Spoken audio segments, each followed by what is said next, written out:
সাইয়েদনা ওমর ফারুক তখনও কালিমা পড়েন নাই।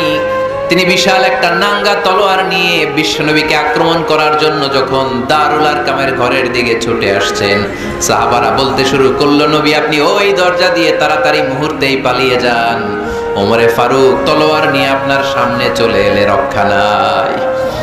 আল্লাহ রাসূল বললেন, তোমরা সরো, দরজাটা খুলে দাও, ওমরকে আমার সামনে তাড়াতাড়ি চলে আসতে দাও। আমার মনে হচ্ছে ওই যে তাহাজ্জুদের জায়নামাজে বসে চোখের পানি ছেড়ে আল্লাহর কাছে যে ওই দিন রাতে দোয়া করেছি, আজকে আমার দোয়াটা কবুল হতে চলেছে।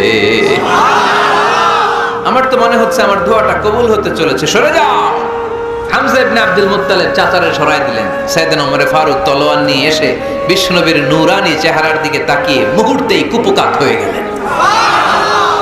তলোয়ারটা বিশ্বনবীর সামনে রেখে দিয়ে বললেন, আশহাদু আল্লা ইলাহা ইল্লাল্লাহ ওয়া আশহাদু আন্না মুহাম্মাদান আবদুহু ওয়া রাসূলুহু। আমি সাক্ষ্য দিলাম আল্লাহ ছাড়া কোনো ইলাহ নাই, আপনি মুহাম্মদ আল্লাহর রাসূল।